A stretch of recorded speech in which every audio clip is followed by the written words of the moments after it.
Hi, my name is Thomas Eineman. I'm a circuit judge in Hernando County.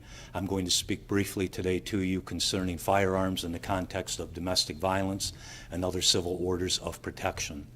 A firearm is defined as any weapon that is designed to or is readily convertible into being able to discharge a projectile by means of an explosion, any frame or receiver of any such weapon, any machine gun, destructive device, or silencer or muffler.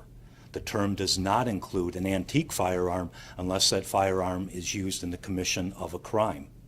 If the court orders a final judgment of injunction for protection under Chapter 741.30 of the statutes, it is required that the court order the respondent to surrender all firearms and ammunition in his or her possession. The party needs to surrender the ammunition and weapons to the sheriff or local police agency, obtain a receipt for those, and then file those receipts with the court. Also, if the court enters a final judgment of injunction for protection against stalking under Chapter 784.0485 of the statutes, it is also required in those cases that the court order the respondent to surrender all firearms and ammunition in his or her possession. When you're dealing with dating violence injunctions, sexual violence injunctions, and repeat violence injunctions under Chapter 784.046 of the statutes, it is not mandatory that the court order the respondent to surrender firearms or ammunition in his or her possession. However, the court has the authority to do so as long as the issue is raised and discussed at the hearing.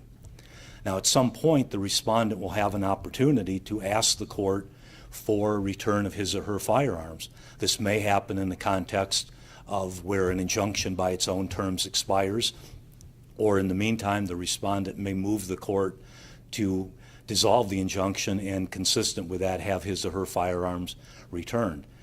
In our jurisdiction, what has to happen in that situation is the respondent files a motion with the court. The court would then presumably enter an order, assuming the statutory requirements are met, enters an order indicating that the respondent is entitled to his or her ammunition and weapons back.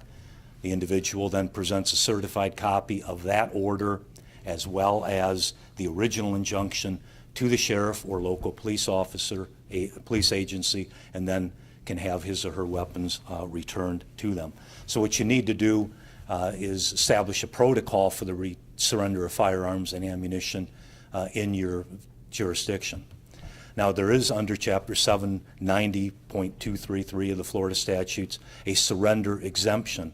And what that means is if the respondent is a state or local law enforcement officer holding a current certification and has been issued weapons and or ammunition in the performance of his or her duties by that agency, that individual can in fact be allowed to have weapons and ammunition for work purposes. However, the exemption in 790.233 does not prohibit the court from requiring the respondent to surrender his or her personal firearms and ammunition.